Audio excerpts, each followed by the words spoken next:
Python functions. A function is a block of code which only runs when it is called. You can pass data known as parameter into a function. A function can return data as result. तो function जो होता है ये आपका block of code होता है जिसके अंदर आप क्या करोगे कि पाइथन डिक्लेयर करोगे, उसके अंदर अपना कोडिंग लिखोगे।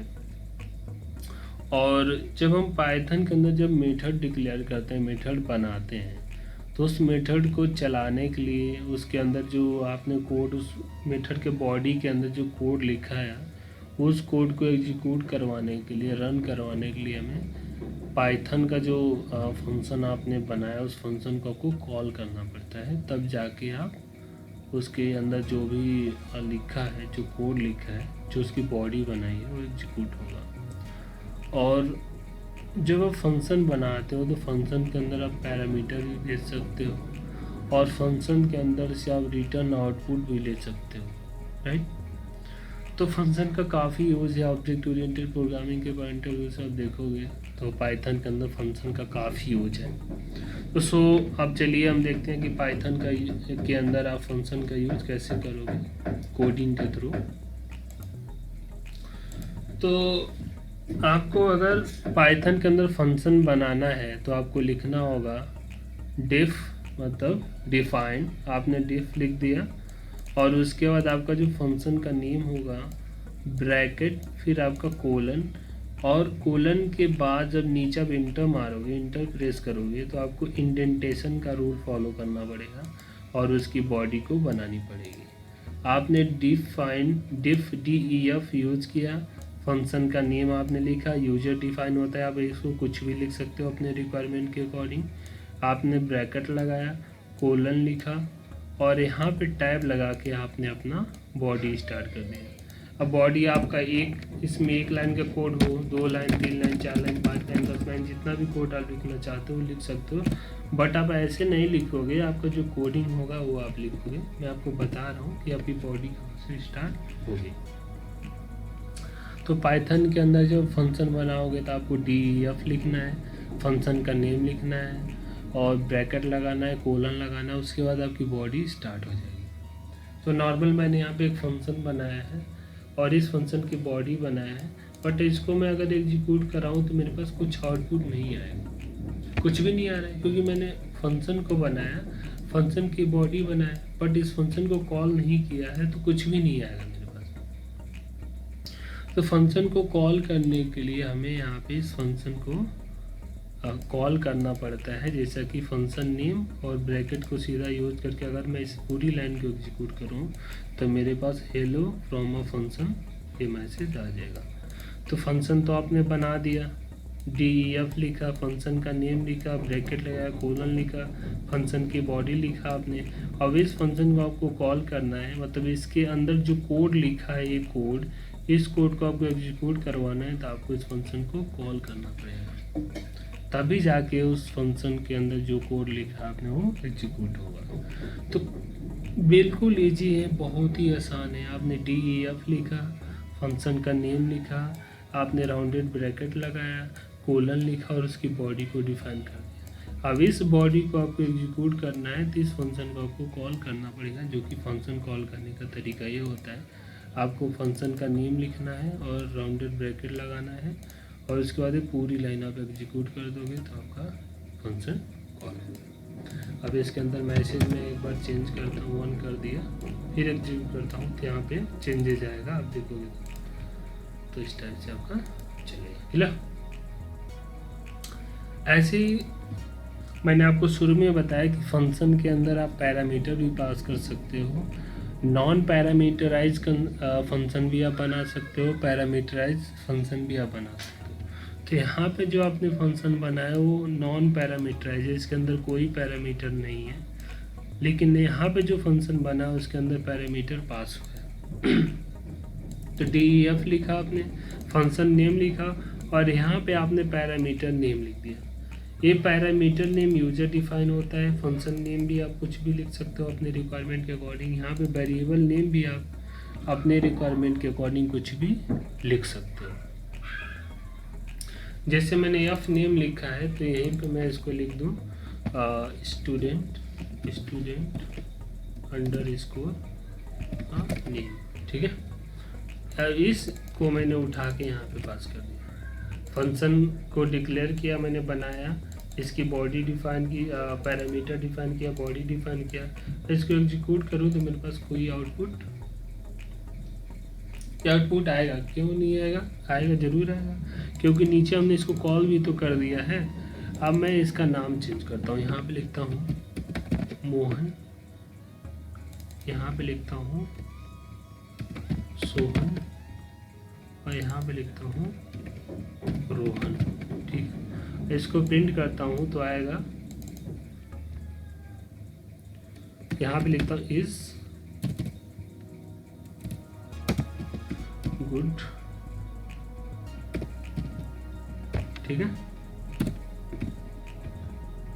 Mohan is good, Sohan is good और रोहन इज गुड। तो मैसेज मेरे पास आ गया, Mohan is good, Sohan is good, Rohan is good. तो इस टाइप से आप डिफ DEF करके फंक्शन लिखोगे, उसकी बॉडी पैरामीटर आपने डिफाइन किया, बॉडी के अंदर इस पैरामीटर के यहाँ पे लिख दिया, और प्लस के साथ यहाँ पे इस स्ट्रिंग को आपने कॉन्केनेट करवा दिया, और इसी फंक्शन को आपने 3 बार कॉल किया।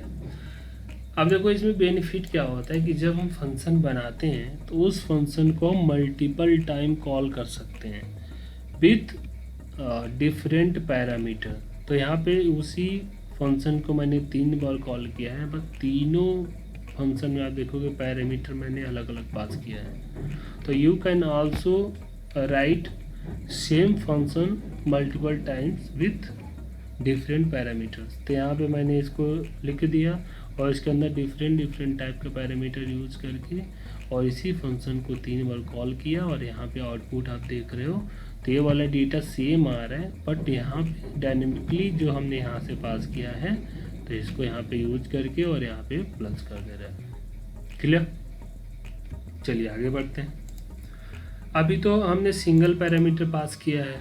फंक्शन के अंदर आप मल्टीपल, मतलब जितना पैरामीटर आप चाहते हो फंक्शन के अंदर उतना पैरामीटर आप डिफाइन कर सकते हो, उतना पैरामीटर आप इसके अंदर पास कर सकते हो। क्लियर? चलिए अब यहाँ पे एफ नेम मतलब फर्स्ट नेम डाल दिया, और यहाँ पे आपका एल नेम मतलब लास्ट नेम कर दिया, ठीक है। और इसी नेम को मैंने यहाँ पे चेंज किया, तो यहाँ पे मैं लिखना पड़ेगा तभी तो चलेगा। तो यहाँ पे मैंने लिख दिया विवेक लिख दिया, और यहाँ पे लिख दिया सर। और इसको मैं अगर प्रिंट करूँ तो ये वाला विवेक इसके अंदर जाएगा और यहाँ पे आ जाएगा, ये वाला शर्मा इसके अंदर जाएगा और यहाँ पे आ जाएगा, और दोनों वैल्यू प्लस हो जाएगी, और बीच में एक स्पेस यहाँ पे डाल दिया मैंने। तो यहाँ पे आपका आ जाएगा विवेक शर्मा आउटपुट। तो आ गया विवेक शर्मा आउटपुट। कोई प्रॉब्लम? तो आप फंक्शन के अंदर मल्टीपल पैरामीटर डिफाइन कर सकते हो। जब इसको कॉल करोगे तो आपको मल्टीपल पैरामीटर पास भी करना पड़ेगा। देखो बीच में कॉमा लगा दिया तो 2 पैरामीटर हो गए, यहाँ भी कॉमा लगा दिया।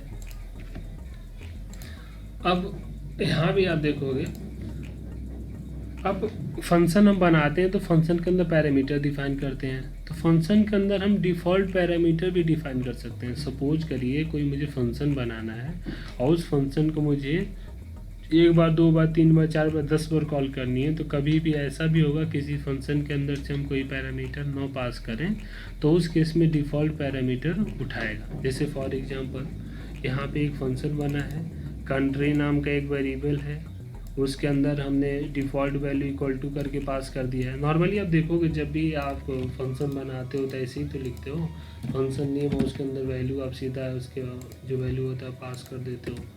और फॉर एग्जांपल मैं बताऊँ ऐसे ही लिखते हो ना, उसके अंदर वैल्यू डाल देते हो, फिर आप लिखते हो यहाँ पे प्रिंट, और प्रिंट इसका डेटा उठा के आप प्रिंट कर लेते हो। अगर मैं आपको बोलूँ कि जो आप ऐसे लिखते हो, इस प्रिंट को आप छोड़ दो, इसको इग्नोर मारना, इस डेटा को आपने उठा के यहाँ पे रख दिया, तो यहाँ भी तो आपने एक वेरिएबल बनाया, वेरिएबल के अंदर एक डेटा डाल दिया है, और इसी वेरिएबल का डेटा आप यहाँ उठा के प्रिंट कर रहे हो। लेकिन ये वेरिएबल एज अ पैरामीटर काम करता है। जो आपने यहाँ पे वेरिएबल बनाया, ये वेरिएबल आपका सिंपल इसके अंदर वैल्यू को इस वैल्यू को अपने अंदर रखेगा और प्रिंट कर देगा। लेकिन यहाँ पे जो आपका पैरामीटराइज वेरिएबल बना है, ये वेरिएबल जब इसको डेटा नहीं मिलेगा तो इस डेटा को उठा लेगा, और जब आप डेटा पास करोगे तो उस डेटा को उठा लेगा। फॉर एग्जांपल मैंने 1 2 3 4 बार कॉल किया है। पहली बार मैंने डेटा पास किया तो डेटा इसको मिल गया, डेटा इसने प्रिंट कर दिया। दूसरी बार भी इसको डेटा मिल गया, डेटा इसने प्रिंट कर दिया। तीसरी बार आपने कुछ पास ही नहीं किया, तो नहीं पास किया तो अपना डिफ़ॉल्ट वाला वैल्यू उठाएगा, ये वाला वैल्यू उठाएगा और उस वैल्यू को इसके अंदर पास कर देगा और प्रिंट हो जाएगा। ऐसे ही आपका नीचे वाला वैल्यू पास करो तो वैल्यू पास हो जाएगा। अगर मैं इस कोड को ऊपर जो कोड आपको समझाने के लिए लिखा उसको कमेंट कर देता हूँ और इसको चलाता हूँ। अब देखो यहाँ आपका डेटा आ गया, इंडिया भी आ गया, और यहाँ पे तो आए आपने कुछ पास नहीं किया तब भी डेटा आ रहा है। आ इसलिए रहा कि इसका जो डिफ़ॉल्ट वैल्यू है उसको उठा के इसके अंदर पास कर दे रहा है। तो अब फंक्शन के अंदर, पैरामीटराइज फंक्शन के अंदर डिफ़ॉल्ट वैल्यू आपको डिफाइन करना है, तो आप इस टाइप से कर सकते हो, राइट। चलिए, अब आप कोई फंक्शन, उस फंक्शन के अंदर आप कैलकुलेशन भी कर सकते हो और उसके अंदर से वैल्यू को रिटर्न भी करवा सकते हो। फॉर एग्जांपल आपने एक फंक्शन बनाया, उस फंक्शन के अंदर आपने एक पैरामीटर एक्स डिफाइन कर दिया कि जब भी मैं इसको कॉल करूँगा तो इसमें एक पैरामीटर मुझे पास करना ही करना है। और आप इसकी बॉडी देखोगे तो यहाँ पे 5 मल्टीप्लाइड बाई एक्स, मतलब 5 तो स्टैटिक हो गया, फिक्स कर दिया हमने, और यहाँ पे जो वैल्यू आएगी उसमें 5 से मल्टीप्लाई करके इसकी वैल्यू को रिटर्न आपको दे देगा। रिटर्न क्यों देगा? क्योंकि आपने इस फंक्शन को रिटर्न बनाया है कि जब भी मैं इस फंक्शन को कॉल करूँगा तो ये वैल्यू मुझे एक रिटर्न करेगा। तो रिटर्न कैसे करेगा? आपने प्रिंट के अंदर इसको कॉल किया, फंक्शन को यहाँ से एक पैरामीटर पास किया, तो ये क्या करेगा, इस पैरामीटर को लेके एक्स के पास जाएगा और एक्स ले किसको देगा, इस एक्स को देगा, और यहाँ पे 3 यहाँ पे चला गया तो 5 और 3 आपका 15 हो गया, तो आउटपुट यहाँ पे क्या आएगा, 15 आएगा। ऐसे यहाँ पे 25 आ जाएगा, ऐसे यहाँ पे 44 आ जाएगा। तो आप इस आउटपुट को चला के देखो आपका चल रहा है। तो इस टाइप से आप किसी भी फंक्शन के अंदर कैलकुलेशन कर सकते हो, रिटर्न टाइप करवा सकते हो। तो ओवरऑल आपको पाइथन के अंदर फंक्शन का यूज़ काफ़ी ज़्यादा है, अब इसका भी यूज़ करो।